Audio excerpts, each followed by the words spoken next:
Hi friends, അപ്പോൾ നമ്മൾ ഇതിന് മൂവിയുടെ റിവ്യൂ എടുത്തിരിക്കുകയാണ്. ബ്രഹ്മാസ്ത്ര എന്ന മൂവിയുടെ റിവ്യൂ ആണ് പറയാൻ പോകുന്നത്. ഈയിടെ കോൺസിക്യൂട്ടീവ്സ് ആയിട്ട് ഇറങ്ങിയ എല്ലാ ഹിന്ദി മൂവീസും ബോളിവുഡ് മൂവീസും അട്ടർ ഫ്ലോപ്പ് ഓൾ ടൈം ഡിസാസ്റ്ററൊക്കെയാണ്. അപ്പോൾ ഈ മൂവി കുറച്ചൊരു പ്രതീക്ഷയോടെ കാത്തിരുന്നൊരു മൂവിയാണ്.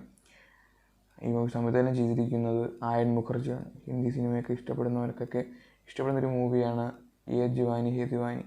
ആ മൂവി ഡയറക്ടർ കൂടിയാണ് ആയൻ മുഖർജി. ഇതിൽ കേന്ദ്ര കഥാപാത്രങ്ങൾ എത്തിയിരിക്കുന്നത് രൺബീർ കപൂർ, പിന്നെ ആലിയ ഭട്ട്, ഷാറുഖ് ഖാൻ, അമിതാഭ് ബച്ചൻ, പിന്നെ നാഗ ചൈതന്യ എന്നിവരൊക്കെയാണ്. ഈ മൂവി ശിവ എന്നൊരു ഒരാളുടെ ഒരു ചെറുപ്പക്കാരൻ്റെ ജീവിതമാണ് കാണിച്ചു പോകുന്നത്. നമ്മൾ ട്രെയിലർ കണ്ട പോലെ ഈ മൂവിയുടെ ഒരു ബേസ് ലെയർ എന്ന് പറയുമ്പോൾ ഇന്ത്യൻ മിത്തോളജിയിൽ അസ്ട്രാസിനെ ബേസ് ചെയ്താണ് ഒരു മൂവിയുടെ ഒരു ബേസ് ലെയർ ആയിട്ട് വന്നാൽ ഇതിനെയാണ് ബേസ് ചെയ്താണ് മൂവി ഫുള്ളായിട്ട് കഥ പറഞ്ഞു പോകുന്നത്. ഇതിൻ്റെ ഇടയിൽ മോഡേൺ സിറ്റുവേഷനിൽ ഈ അസ്ട്രാസിനെ ബേസ് ചെയ്ത് ഇതിൻ്റെ ഇടയിലോട്ട് ശിവ എന്ന് പറഞ്ഞൊരു ചെറുപ്പക്കാരൻ വരുന്നതും അവന് ഫയറുമായിട്ട് ചെറിയൊരു കണക്ഷനുണ്ട്. അതൊക്കെ നിങ്ങൾ അത് പറയുന്ന സ്പോയിലറാവും. അത് ടീച്ചറിൽ പോയി സിനിമ കണ്ടു തന്നെ അതറിയണം. അപ്പോൾ ഇതിനെയൊക്കെ ബേസ് ചെയ്താണ് മൂവി കഥ മുന്നോട്ട് കൊണ്ടുപോകുന്നത്. ഈ മൂവിയിൽ ഏറ്റവും പോസിറ്റീവായിട്ട് തോന്നിയത് CGI വിഷ്വൽ എഫക്ട്സ് ഒക്കെ തന്നെയാണ്. അടിപൊളിയായിട്ട് അത് വന്നിട്ടുണ്ട്. ഒട്ടും ബോറടിപ്പിക്കാതെ ചില സമയത്തൊക്കെ മൂവി ഒന്ന് പുതുമയൊന്നും തരാതെ മുന്നോട്ട് പോകുമ്പോൾ പോലും കാണാൻ പ്രേരിപ്പിക്കുന്നത് ആ 3Dയിൽ കൂടെ നമ്മൾ കാണുന്ന ആ വിഷ്വൽ എഫക്ട്സ് തന്നെയാണ്. അതാണ് മൂവിയിലെ മെയിൻ ഹൈലൈറ്റായിട്ട് എടുത്ത് പറയേണ്ടത്. കാരണം ഒട്ടും ബോറടിപ്പിക്കാതെ നല്ല ബഡ്ജറ്റുള്ള മൂവിയാണ്. അതുകൊണ്ടൊക്കെ തന്നെ അത്രയ്ക്ക് ക്വാളിറ്റി തന്നെ VFXലും ഇന്ത്യൻ സിനിമയിൽ ബേസിസ് നല്ല രീതിയിൽ തന്നെ VFXനും ക്വാളിറ്റി കൊടുത്തിട്ടുണ്ട് മൂവി. പിന്നെ എടുത്തു പറയേണ്ട അഭിനയമൊക്കെ ഭയങ്കര വലിയ അഭിനയിക്കുന്ന റോൾസൊന്നും ആർക്കും ഇല്ലായിരുന്നു.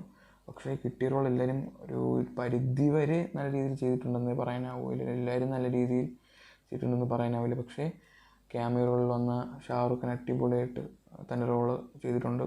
ക്യാമിയോ റോളാണെങ്കിൽ ഇപ്പോൾ ഒരു ഇമ്പോർട്ടൻ്റ് റോളാണ് ഇതിൽ നമ്മുടെ ഷാറുഖ് ഖാൻ ചെയ്തിരിക്കുന്നത്. അതുപോലെ തന്നെ അമിതാഭ് ബച്ചനും നല്ല രീതിയിൽ അഭിനയിച്ചിട്ടുണ്ട്. ബാക്കി എല്ലാവരും ഒരു ഓക്കെ ഫീൽ അത്രയൊക്കെ ഉള്ളൂ. പിന്നെ ഇതൊക്കെയാണ്. പിന്നെ പാട്ട് ഇപ്പോൾ കേസരി ഭയങ്കര ഹിറ്റായിരുന്നു. ദേവദാവയും കൊള്ളായിരുന്നു. മീൻസ് ഈ മൂവിലൊരു വിഷ്വൽ എഫക്ട്സൊക്കെ പാട്ടും വിഷ്വൽ എഫക്ട്സൊക്കെ വരുമ്പോൾ മൂവിക്ക് നമുക്കൊരു പാട്ട് അതൊക്കെ കേൾക്കാനും കാണാനൊക്കെ ഒരു നല്ലൊരു ഫീലാണ് തിയേറ്ററിൽ പുറത്ത് കിട്ടിയത്. അതൊക്കെ കൊള്ളായിരുന്നു. പക്ഷേ ഇനി നമുക്ക് നെഗറ്റീവിലോട്ട് നോക്കുകയാണെങ്കിൽ ആദ്യമായിട്ട് പറയേണ്ടത് സ്റ്റോറിയാണ്. മൂവി ആദ്യമായിട്ട് ഇത് പ്രശ്നം പറ്റുന്ന വെച്ചാൽ സ്റ്റോറി. കാരണം നമ്മൾ കണ്ട് മറന്ന പല സിനിമകളുടെയും ഒരു മിക്സ്ഡ് അപ്പായിട്ടെന്ന് പറയുന്നതിൻ്റെ പല ഭാഗങ്ങളുടെ സ്റ്റോറി ഭയങ്കര കുറേയൊക്കെ പ്രിഡിക്റ്റബിളാണ്, കുറേ ഭാഗമൊക്കെ പ്രിഡിക്റ്റബിളാണ്. പിന്നെ നമ്മൾ കണ്ടു മറന്ന പല സിനിമയുടെയും കഥയായിട്ട് നമുക്ക് സാദൃശ്യം തോന്നും. അതിന് എല്ലാം അതേ ടെംപ്ലേറ്റിനെ മാറ്റിയും തിരിച്ച് വെച്ചിരിക്കുന്നതേ ഉള്ളൂ. അതിൻ്റെ ഇടയിൽ അസ്ട്രാസും കുറച്ച് VFXും ചെറുത്തൊന്ന് സെറ്റാക്കിയിട്ടാണ്. അതാണ് പടം. അപ്പോൾ സ്റ്റോറി വേസ് ഒരു ബിലോ ആവറേജ്. കാരണം ഭയങ്കര നല്ലൊരു സ്റ്റോറിയല്ല, സ്ഥിരം ക്ലീശ സ്റ്റോറിയാണ്. പക്ഷേ സ്റ്റോറി ഇത്ര മോശമാണെന്ന് പറഞ്ഞപ്പോൾ അതിനെക്കാട്ടി മോശമാണ് മൂവിയിലെ റൊമാൻസ് സീൻ. ആലിയ ഭട്ട്, രൺബീർ കപൂർ സീൻസൊക്കെ ഭയങ്കര ചില ഡയലോഗ്സൊക്കെ പറയുമ്പോൾ ഭയങ്കര ക്രിഞ്ചായിട്ടാണ് തോന്നിയത്. നമ്മൾ കണ്ടുപറന്ന പല സിനിമകളിലെയും ഡയലോഗിന് ഭയങ്കര ക്രിഞ്ചായിട്ടാണ് ഇതിലെടുത്തിരിക്കുന്നത്. ഡയലോഗ്സ് സത്യം പറഞ്ഞത് കേൾക്കാൻ പറ്റത്തില്ല. പക്ഷെ കേൾക്കുമ്പോൾ ഒരു എന്തൊരു ഫീലാണ് വരുന്നത്. അതുപോലെ നായകന് നന്മ കാണിക്കുന്ന കുറച്ച് സീനൊക്കെ ഉണ്ട്. അതൊക്കെ പണ്ട് ഏതോ സിനിമയിലാണ് കാണിച്ച അതേ പാറ്റേൺ, ഒരു മാറ്റവും ഇല്ല. അതൊക്കെ ആ ഒരു പാതയിൽ അതേ പാതയിൽ സ്ഥിരം ഹിന്ദി സിനിമ അതേ പാതയിലാണ്. ഹിന്ദി സിനിമയിൽ സ്ഥിരം ഒരേ പാതയിലാണ് മൂവി കഥ കൊണ്ടുപോകുന്നത്. പിന്നെ ഈ റൊമാൻറ്റിക് സീനിൽ വരുന്ന ഡയലോഗ്സൊക്കെ അൺസഹിക്കബിൾ ആണ്. ക്രിഞ്ചറ്റ് സ്പീക്ക് എന്നൊക്കെ പറയാൻ പറ്റുന്ന രീതിയിലാണ്.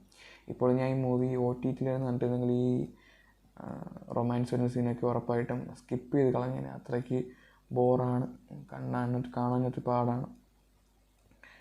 പക്ഷേ മൂവിയിൽ ഇതാണ് ഓവറോൾ മൂവി. പക്ഷെ മൂവി എങ്ങനെയുണ്ടെന്ന് വെച്ചാൽ തിയേറ്റർ എക്സ്പീരിയൻസിന് വർത്ത് വാച്ചിങ് ആണ്. 3Dയിൽ നമ്മൾ ഇങ്ങനെ തിയേറ്ററിൽ പോയിരുന്ന് കാണുമ്പോൾ അത് കൊള്ളാമല്ലോ എന്നൊരു ഫീൽ നമുക്ക് വരും. കാരണം സെക്കൻഡ് ഹാഫിലൊക്കെയാണ് ഫുൾ VFXന് പ്രാധാന്യ സീൻസൊക്കെ ഉള്ളത്. ഫസ്റ്റ് ഹാഫിലും ഉണ്ട്, സെക്കൻഡ് ഹാഫിൽ നല്ല രീതിയിലുണ്ട്. അതൊക്കെ ഒട്ടും ബോറടിപ്പിക്കാതെ ചില സമയത്ത് മൂവി കുറച്ച് ഇതാകുമ്പോൾ തന്നെ പക്ഷേ അതിനെ ക്യാച്ചപ്പ് ചെയ്യും. VFX സൂപ്പറായിട്ട് അതിനെ ക്യാച്ചപ്പ് ചെയ്യും. നമുക്ക് ഒട്ടും ബോറടിപ്പിക്കാതെ തന്നെയാണ് ഫാസ്റ്റ് ആയിട്ടുള്ള മൂവി കഥ കൊണ്ടുപോകുന്നത്. അപ്പോൾ ഇതാണ് മൂവിയെക്കുറിച്ച് എനിക്ക് പറയാനുള്ളത്. അപ്പോൾ നിങ്ങൾ ഈ മൂവി കണ്ടിട്ടുണ്ടെങ്കിൽ നിങ്ങൾക്ക് എങ്ങനെയാണ് ഈ മൂവിയെക്കുറിച്ച് തോന്നിയെന്ന് കമൻറ്റിൽ രേഖപ്പെടുത്തുക. കണ്ടിട്ടില്ലെങ്കിൽ തിയേറ്ററിൽ പോയി മൂവി കാണുക. Thank you guys.